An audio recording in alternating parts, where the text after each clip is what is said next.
people that we don't even know that we're married to. We have these bonds, you know. That's kind of scary. Yeah. Okay, here we are. Hello out there. Hello, everybody. I have my special guest here, Kenzo T Allstar. Now we want to look here and here. Oh, okay. Okay, so I can't just look at myself. No, because then you'll be looking at yourself. I know. Well, and you're looking at yourself, but like if I was to look at myself this whole time, I wouldn't be like addressing the audience, right? Oh, like, right. Yeah. There are people on the other side of these screens. Yes, there are people listening and watching. Watching you. Oh my God. So today we are talking about conspiring with the universe and all the things that come with that, right? So I want you to tell your story about the hummingbird, because we have hummingbird meds, both of us, and we just both had a hummingbird experience. Yes, so hummingbird. That's really significant to me for on a number of levels, but I'll talk about the one specifically relevant to this morning. So going through a lot of change and transition, and I'm sitting looking out the window at the squirrels running through the grass, which is kind of rare being in LA. There's not a lot of grass anywhere, so I'm like, okay, we'll just take this in for a moment. And I have this crazy rap song stuck in my head about heartbreak, and it's like over and over and over and over again, and I'm like literally like yelling at it in my head and beating my head about it. So what are the words for the rap song? How embarrassing. It's talking about heartbreak. So it's you make my heart break, you make my heart break again. I thought I was the one. Now you found somebody else, but I'm the better one, which is like going down the rabbit hole. The only parts that play over and over again is you make my heart break. And I'm just like, oh, make it stop. Anyway, it's just like I might have a little bit of obsessive thoughts, and so that's kind of like how this all spirals. I might have a little bit of obsessive. Oh no, just a little bit. Most certainly have obsessive thoughts, but I can use that knowledge of my brain function and use it in a positive way. So correcto mundo. Insert the hummingbird. Hummingbird. Yes. Coming to you outside the window. Yes. So I'm sitting there and these song lyrics are going on in my head, and I'm like, okay, if it's going to just keep going on repeat like a hamster trapped in a wheel, then I'm going to choose something else to think about. And so I don't know if you've heard of Rob Brzezinski. I don't know how to say it. Pronoia. So that's what I was thinking of. The universe is conspiring to bring you blessings. So in my head, I'm laying there and I'm telling myself, the universe wants you to be happy. The universe wants you to have what you want to have, as long as it's not hurting you. This is my personal belief. But I believe that the universe wants you to be happy. It wants you to be abundant and successful and to have all these things that you want to have. And so instead of replaying this freaking rap song in my head, I just decided to think about that. And as I did, I noticed a hummingbird fly and land on a branch of the tree that I was staring at. And he just kind of sat there and then buzzed up and went off. And I took that as my own confirmation. Like, yeah, this is the way to reprogram your brain. Right. And to move into a higher frequency, to really draw in and create these things that you want to have. And it starts, I think, in your head and what you think. And I got a little bit of cleaning to do up there. But it's moving in a positive direction. So yeah. Will you talk about the book you have, E Squared? Because that's kind of interesting too. And I wanted to like kind of comment and talk, because that's kind of what we're talking about right now is the a friend! Yay! So my friend Angela's on right now. She's like, yes! A friend! Yes. So we're having fun, Angela. Yes. So yeah, talk about E Squared, because that book sounds really, really incredible in terms of consciousness and like how everything works and how the universe conspires. And if we look for the signs, we can actually find them in reality. So you walked into my house, and what happened? Okay, so I saw purple feathers, which I'll get to in a moment. But this book is called E Squared by Pam Grout, and it's 9 spiritual practices to help you realize that your thoughts create your reality. And I feel like this is a term that gets thrown around in the New Age community all the time. And me personally, I'm like, okay, well, fucking show me what you're talking about, because you say that all the time. Oh, your thoughts create your reality. But it's actually really true. So I'm on the third exercise, the Albie Einstein principle, which I love. Al, he's one of my favorites. He's so good. So great. But the first experiment, or no, maybe it was the second one. It's basically the lime green car. You have to talk about the lime green car. I will. It's my favorite. So she talks about the field of potentiality, which is the energy field that's around us all the time, and it works 100% of the time. Right. Providing that we are focused and dialed into what our intentions are and what we're looking to do. So the lime green car experiment was for 48 hours. I had to look for lime green cars and count how many I saw. And it was intentional. So I'm going through all of this crazy stuff in my life at present. It's good. It's fine. Change. It's just, yeah, I'm sure everybody, like in 2019, we're like, oh, I'm going to live my best life. And anyway, I digress. The lime green cars. So my mind is all over the place. And then I'm driving in a parking garage in downtown LA with my friend. And I said out loud, I still haven't seen any lime green cars. I'll bleep myself for the sake of anybody who's offended by crass language. And I'm pulling up to the next level, and it's a lime green level, and there sits a lime green car. And I busted out laughing like, oh my God, you have to be kidding me. And I kept saying this is crazy, and it's something that I want to change because it's not crazy. No. It's very real. Very real. And I think by the end of the day, I had counted 7 or 8 lime green cars. Whoa. Which is, and it was great because my friend had this apartment on top of, I don't know, like the 12th floor of this building in LA. And so I'm looking down and I saw one go by and I'm like, all right, give me 2 more. And I shit you not, 2 more drove by and I'm just like, lime green cars, yo.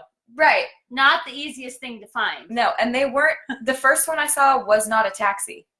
Oh, wow. It was a legit lime green car, and he's just parked there. But the point of all of this is that we perceive and create our reality through a limited context. So due to patterning or past experiences or fears, social conditioning, all those things, we will draw from our reality the things that are a match to that belief system.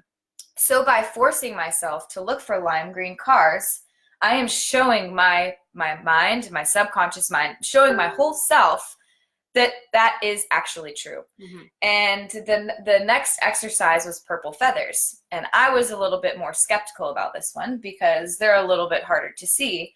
And without walking through a craft store, I'm not sure that I'm going to find these purple feathers. And I had gone through the day without seeing any, and I started to feel a little panicked. I was like, okay, God, can you hear me? Like, come on, purple feathers. Like, you came through with the green cars. Like, where are the feathers at? Shimon. And I ended up seeing 3 purple feathers. I knew when I got to Sarah Lisa's house I'd see them, and sure enough, she's got this giant dream catcher tapestry tablecloth, and it's purple with purple feathers, and then she's got purple feathers hanging, you know. Like, what are the chances that I have purple feathers hanging by the door? I do. Yeah. So it's just it's to train ourselves to be more conscious, but to also realize that the amount of information that we process is a fraction to the amount of information that's actually available in the field of potentiality. In the field of potentiality. And my intention is to be a conscious co-creator with the universe, to really live my best life truly, and just be my full expression in the world. So E Squared by Pam Grout, highly recommend it. It's like $16 at Barnes & Noble. Get yourself a copy. So in my reality, which is the reality that I see all around me, and you know, I live in the field of potentiality. Like, I actually live in that consciousness field, like, most of the time. So I see things coming, I see timelines, I see future potentials, and I sort of pick and choose what I want to create for myself. And that's when I'm on my own. But one of the challenges that I have found is that when I'm around someone else, or I'm living with someone else, I'm empathic. Mm-hmm. So what happens for me is I absorb the energies of those around me, or I do my best to shield up, but it's like, it depends on the person, and like, what if you're in a relationship, or it's a child, or, you know, some family member, excuse me. So how do we go about being able to shield ourselves or put ourselves in a position where we are still receiving the field of potentiality and those other influences aren't as potently strong and debilitating as, you know? So I don't know if you want to speak to this or not, but do you want to speak to how you've been around someone who had that going on with them, and I have that going on with me, and so we talked about that, and like, how do we refocus our consciousness to be able to like work with ourselves and focus on ourselves and not allow those things to debilitate us? You know what I mean? Well, for me personally, I have primarily gone through my life until pretty recently always trying to seek validation from outside of myself instead of owning my own power and being in touch with what's going on for me personally. Right. So what I am practicing now is learning to be an observer. So because I tend to be very emotionally reactive and charged around certain things, which we could go into saying past traumas, patterns, whatever that looks like, I'm working to not have judgment about it. But it's being an emotional observer. So instead of attaching or assuming, taking on the energy or these things around you, kind of taking a step back and having that emotional neutrality to be able to come from a more balanced place. And there's a million ways to get there. There's so many different tools out there to help you get into that place to where you're not just reacting to whatever is happening in the moment. You're able to observe. Yeah, you're able to observe. And in that is the choice. And it's really hard, especially when we're in any kind of relationship, business, romantic, family, to not be attached. Right. To any particular outcomes or expectations. Right. Or anything like that. And I'm finding that when I can take a step back and take a breath and be in my place of emotional neutrality, then I can work with the field of potentiality. But it also takes practice. You know, absolutely. This book by Pam Grout is 21 days. And you take 29 days to go through these 9 experiments. But it takes practice. It's just like being a painter or learning how to weld or anything like that. You know, it just takes dedication and practice. But I think for empathetic people is knowing what is yours, what is your stuff, and being able to take a step back. And sometimes you physically have to take a step back and take space. Sometimes a nice bath will do it. Meditation. Yeah. Psychic space is really a big piece of it. Yeah. Being able to know how to have your own field that's just yours. And then also being able to accommodate maybe someone else and their field, but being able to hold your own field. Right. Yeah, it's just holding your own center, because if you look to physics or anything, it will tell you everything is energy. Everything is atoms vibrating together to create a perceived physical thing, but that's not truly what it is in its essence. So we are connected to all things. Life. All of our fields, everything is interwoven and interconnected, and that's why this field of potentiality is so beautiful, because it's not something outside of you or that is not of you. Right. You're just learning how to pull the information forward that you want, essentially, that you want to see. And you know, that's interesting to me, because part of my brain is like, that's crazy. Like, how can you just go through and only seeing what you want to see? But it's deeper than that. It's not just being blissfully unaware or ignorant to what's going on. It's choosing, fully aware of what's going on and choosing a different reality for yourself, or choosing a different outcome, or putting your intention and energy into something that actually is beneficial for you, rather than allowing the thought forms of negativity or whatever to consume you, and then that becomes your outcome. Right? Yeah, I've seen a lot of self-fulfilling prophecies play out in my life. Yeah. And seeing things that happen in cyclical nature, so different times of the year, relationship patterns, family patterns, all of that kind of stuff. And it's just like, okay, the network in my brain has been programmed to draw these things to keep this thing going. Them. Right. And I think that that's kind of part of an awakening, or being, becoming more aware. Yeah. Being able to recognize those things and say, you know what if I just try? Yeah. What if I just try and see what happens? And that's what I love this book so much about. Yeah. She said, you have 48 hours to try this. And if you want to go back to being miserable, go for it. Yeah, totally fine. No one's holding you back from that. But it's just, I don't know. It's been real life-changing for me. I'm like 4 days in. I'm like, sign me up. I want to teach a seminar on this stuff. She's amazing. Yeah, it's very cool. And in that, I want to say a couple things. One is the question you can ask yourself, right, is what else is there? Mm-hmm. If you're in the field of potentiality, right, what else is there for us to see? What else is there that I may not be paying attention to based on my own colored lenses, right? What else is there that could possibly support this dynamic, support this outcome that I'm perceiving that I would like to bring into my reality, that I would like to create as a creatrix, right? Mm-hmm. So what else is there? Like, show me something I haven't seen yet. Show me a potentiality that I haven't looked at, that I haven't conjured up in my own consciousness, right? So that's one thing. And then there's another book that I read years ago that's very similar to E Squared, which is called The Spontaneous Fulfillment of Desire. And it's by Deepak Chopra. Which Deepak. The Pak, yeah. The Pak. So Dr. Pak has this book called The Spontaneous Fulfillment of Desire, and he literally talks about the field of potentiality and how you can attract things into your reality through your thought forms and to witness and watch it happen. So I started doing this, of course, when I read the book, and it was like everything just started flooding into my reality. And I was like, whoa, okay, maybe we should step it back a notch, like it was a really quick